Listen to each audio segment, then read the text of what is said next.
Hi guys, thanks for joining us for some more Real Talk Dog Talk. I'm Tori. And I'm Barb. For those of you who haven't joined us before, if you have any questions or comments, you can email us at realtalkdogtalk@yahoo.com. And if you are a regular listener or emailer or both, we love hearing from you. Keep those emails coming in. It gives us some great ideas for the podcast. So before we even get started today, I'm going to ask. Okay. In our last podcast, you had mentioned feng shui for dog kennels. Oh, yes. And I said I didn't believe there was such a thing. What did you find out on that? Well, we could do multiple episodes on this, I think. I got several notes here on it. Oop. Apparently Enzo doesn't like feng shui. Yeah, he's not feeling it. So let's see. So is it actually a thing?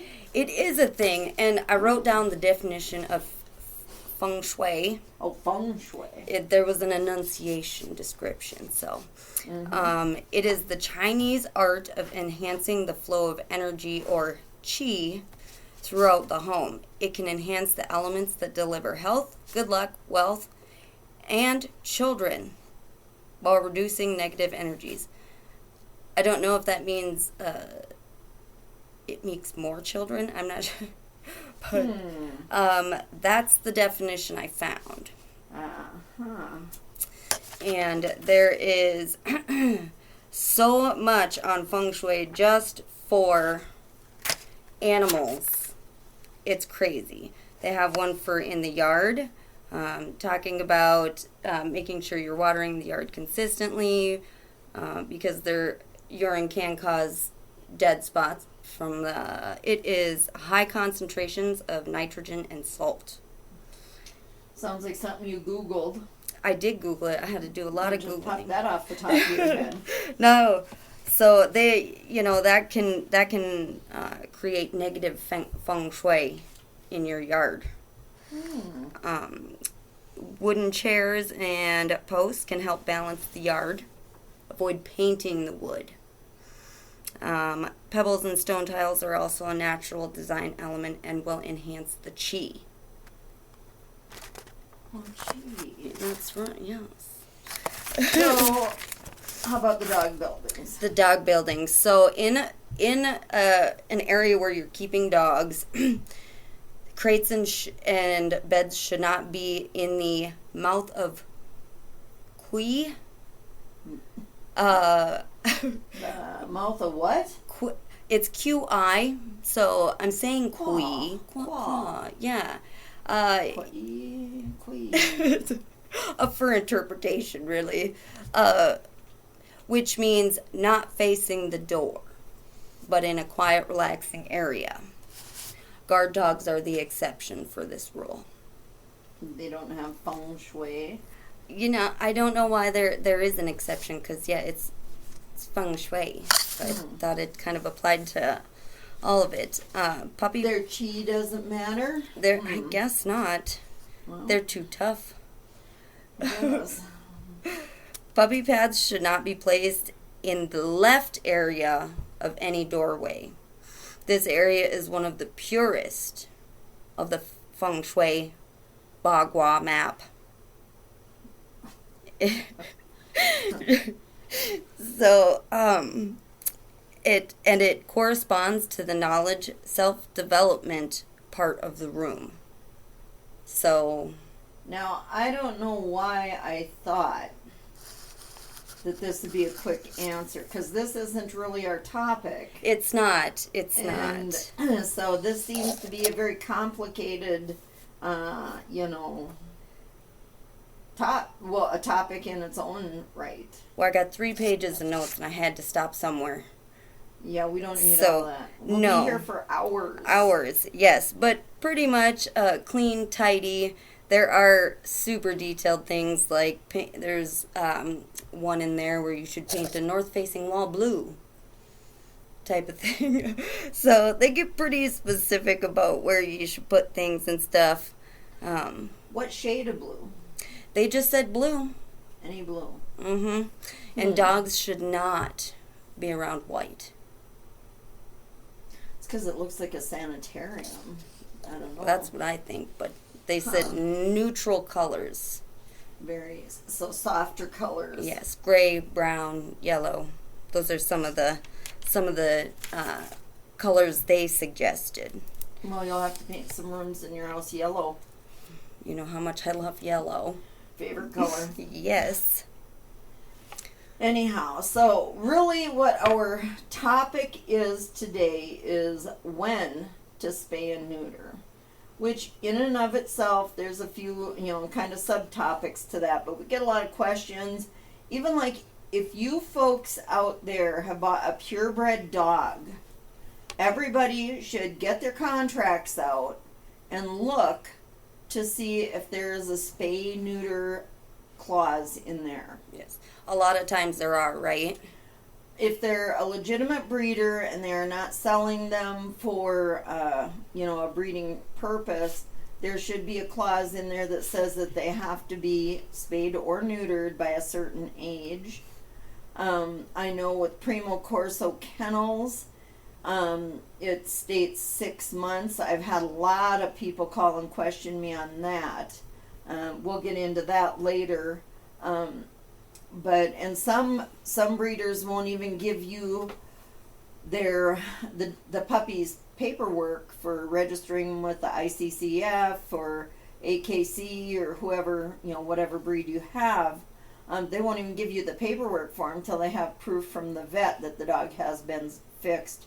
So I'm just cautioning you folks out there that are shopping for a dog that you need to make sure if there is a spay-neuter clause in the contract, you need to heed that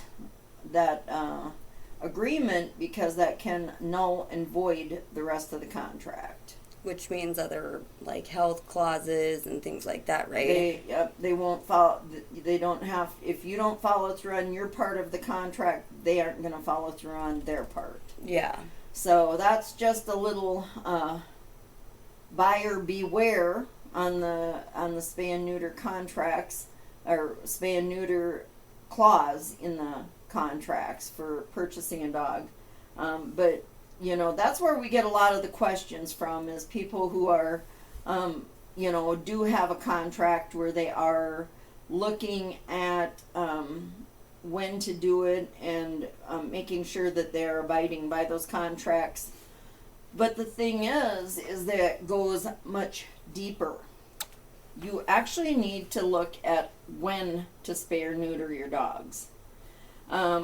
Years ago when I was younger, it was an automatic 6 months or before they had their first heat. That was the general rule.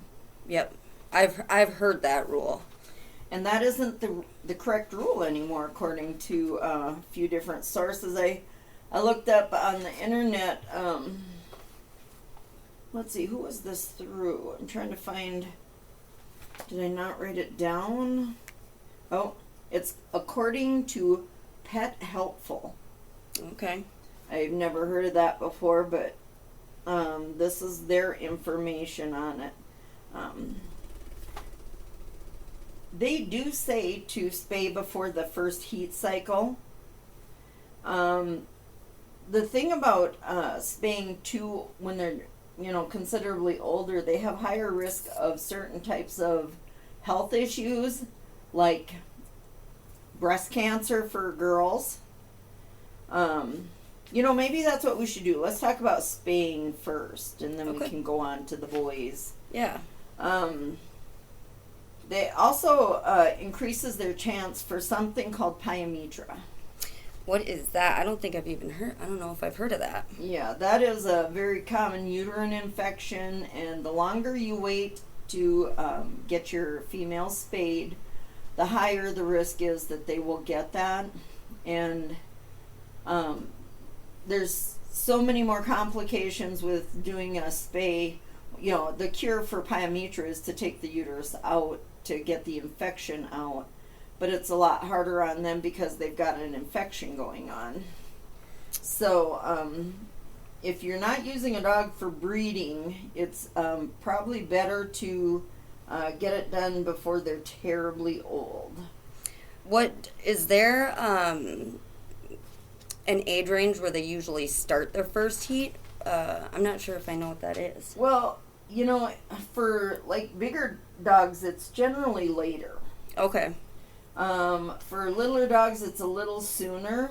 Okay. And, honestly, they don't really,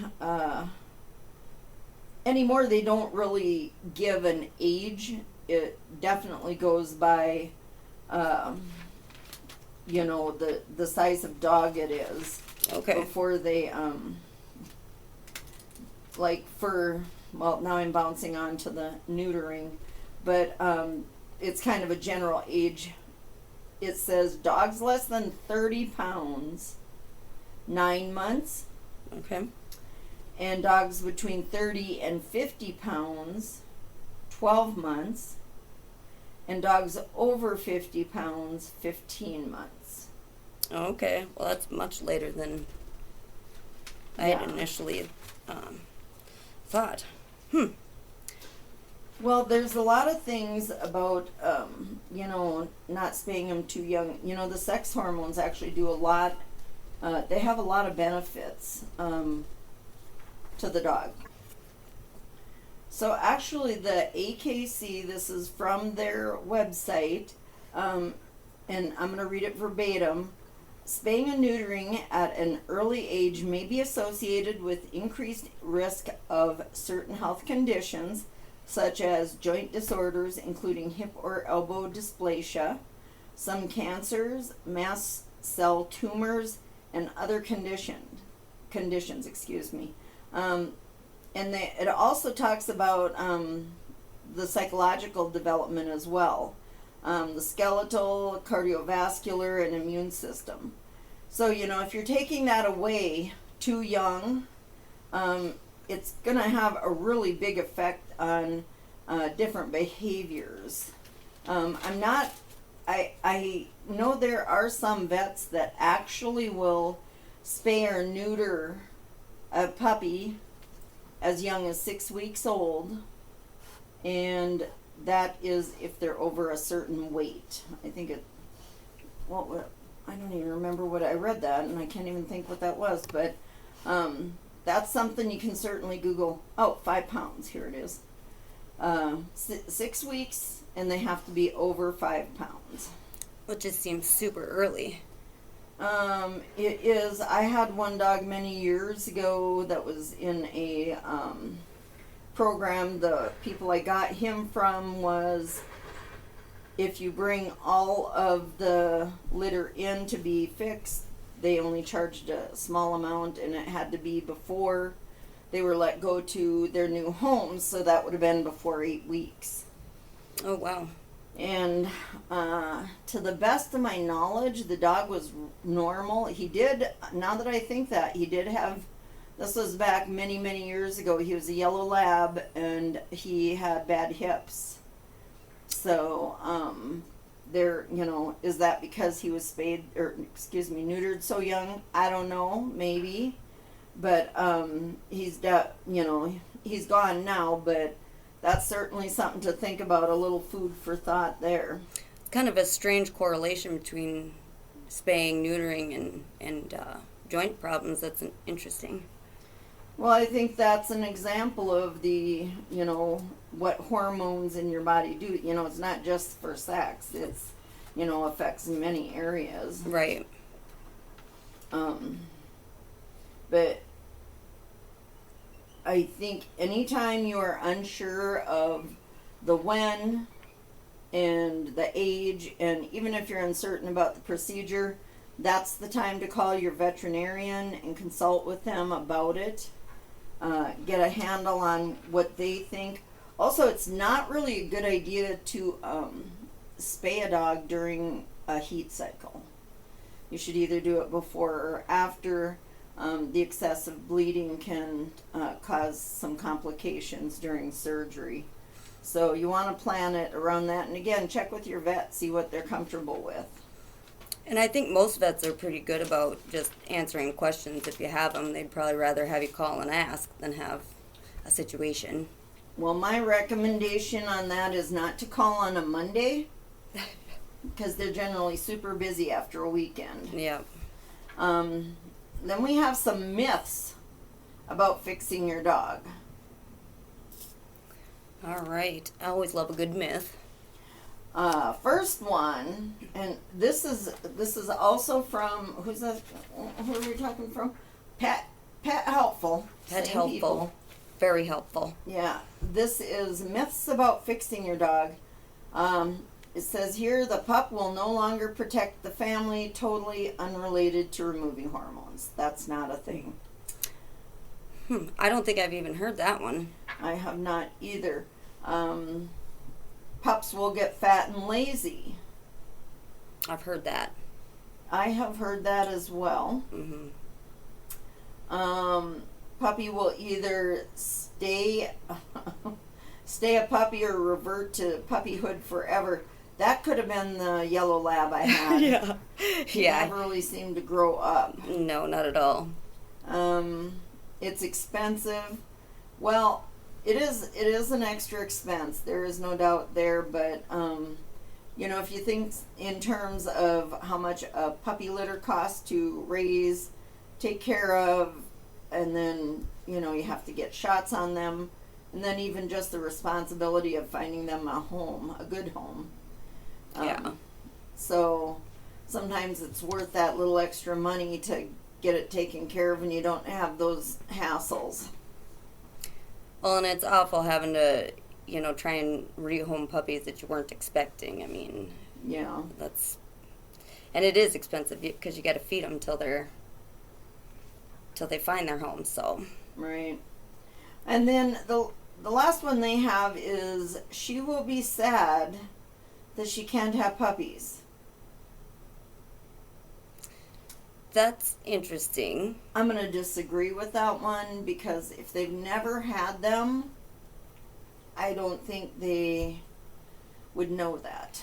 That's what I would think. I mean, unless it's something that they've done before. I mean, you don't even know what you're missing. So. Well, and according to this article, it said that it is an instinct to want to have puppies. But if you remove the hormones, the instinct goes away. Mm-hmm. And for the most part, they don't have any interest in that. Well, that would make sense there, for sure. Just take away the hormones and, it's a problem solved. Yeah. So. Now, this is the problem. I think this is where good judgment just has to come into play. I was reading something that Purina said, and they are talking about, I got to remind you here, up here in the myth area, it says the puppy will get fat and lazy. Well, Purina says dogs do have reduced energy and can become overweight, and that you should reduce calories by 30% after having them fixed. So just adjust their diet, pretty much. Yeah, and I think the laziness kind of comes with getting fat. Yeah. I don't think it's, I think it's anytime anybody or anything is obese, it slows you down. Right, yeah. So, that's the thing. You just have to use good judgment when you're taking care of dogs. It's so hard to say what the right and wrong is of it because next year it could be something different. Right, it's always changing. I had initially thought when,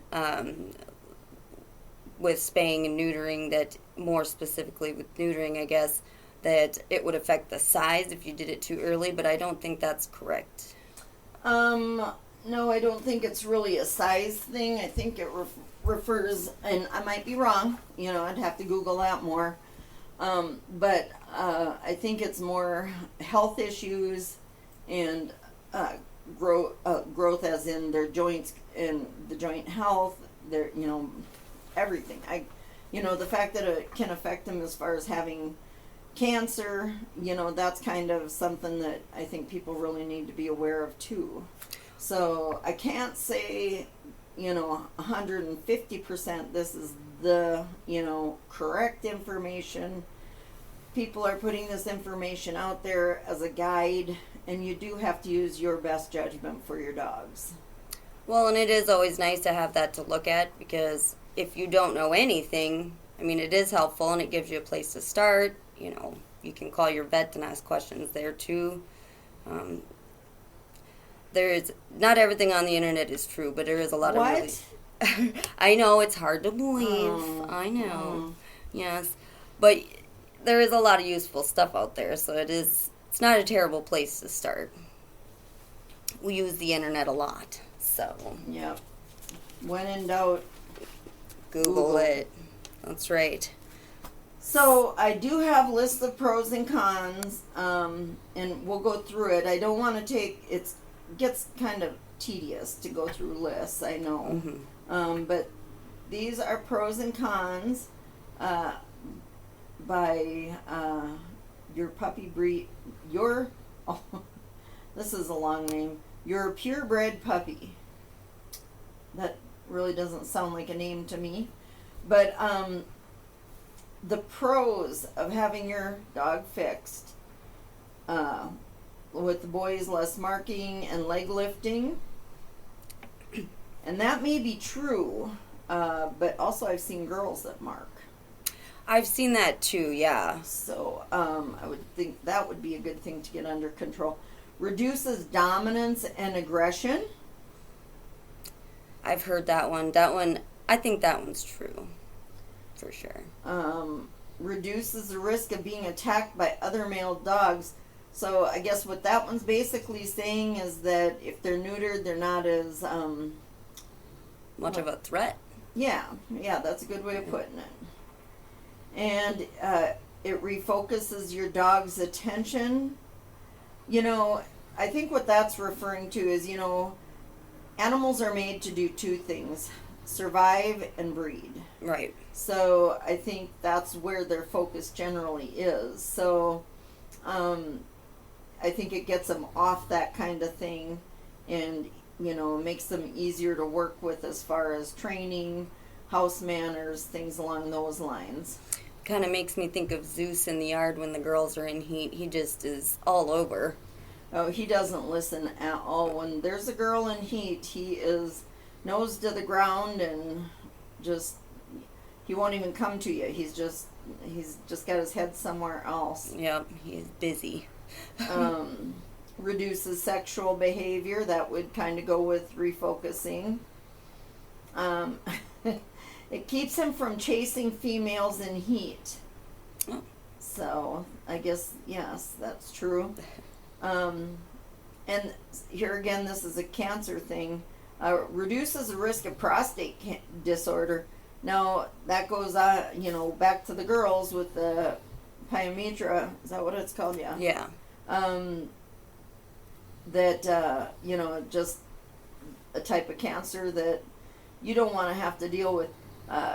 Testicular cancer. And the last one is fairly obvious. It prevents your dog from breeding. What? Yeah. Who would have thought? Yep. So those are the pros. Okay. Now for the cons, there's a risk of obesity. Now this is the second one. Someone else, that is saying that they can get obese, where only one said it was a myth. So we're at 2-1 on the obesity thing. I will say I don't think I've had a dog get overweight after having them spayed or neutered, but cats, yes. Mm-hmm. And I'm going to let Tori read this next one. This is a con. It is, oh man. Hemangiosarcoma? Was that? Now you know why I didn't say it. I don't even know if that's right, but that's what it looks like. So you have an increased risk of that with the boys. Do we know what that is? No, that's something we'd have to Google. Okay. And then also hypothyroidism. you could end up with that, which your thyroid is a gland that all sorts of things are going on up there. That makes sense to me. Now, this next one, I guess I wasn't really aware of. It says that as the dog gets older, they can have cognitive impairment because of this neutering. Okay. I didn't know that. I didn't. Is that like the kind of like Alzheimer's dementia thing that we talked about that in another episode as well? Yes, it's a dementia. And then the next one is surgery is always a risk. I mean, there is no 150% guarantee that you're going to take your dog in there for a spay or a neuter or a tail dock or who knows what, any form of, intrusive procedure like that, you run a risk. Yes, unfortunately. So I quickly Googled the definition of hemangiosarcoma, if that is how you say it. And what is it? It is a rapidly growing, highly invasive variety of cancer that occurs almost exclusively in dogs. Wow. That's terrible. Yeah, it is. I hope nobody out there is experiencing that. Cancer sucks no matter what, so yeah.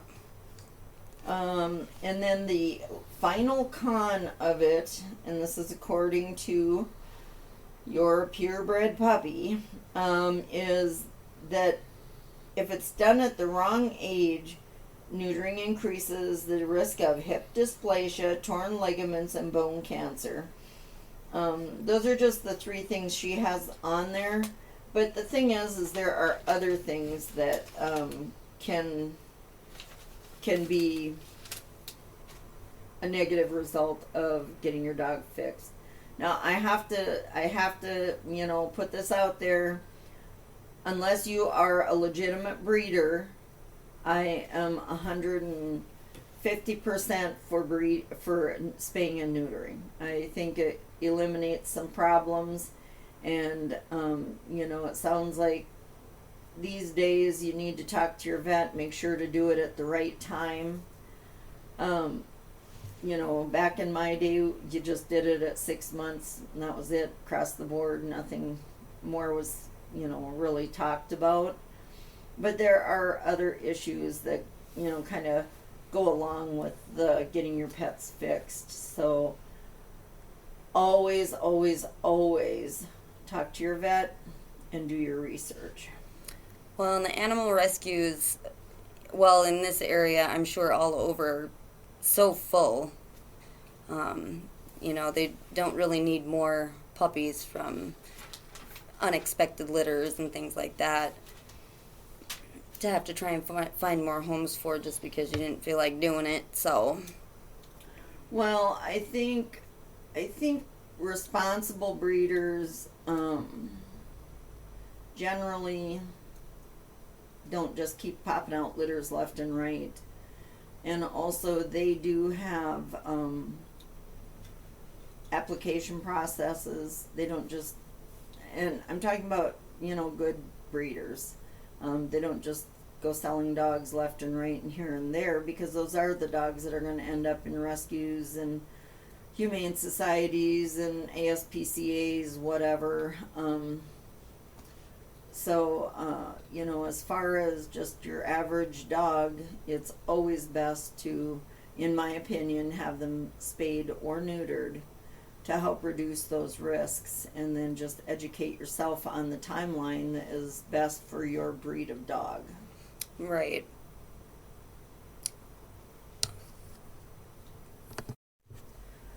So, last week's podcast was fairly long. We were, reviewing a book. So our goal this week was to keep it at a regular time frame, like 30 minutes-ish.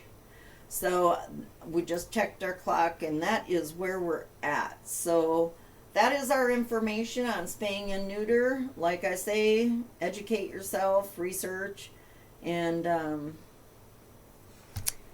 again, if you have any questions, comments, anything like that about this episode, any other ones, ideas that you want us to look at, go ahead and email us at realtalkdogtalk@yahoo.com. And thanks for joining us, and we hope that you will be here for our next podcast. Bye. Goodbye.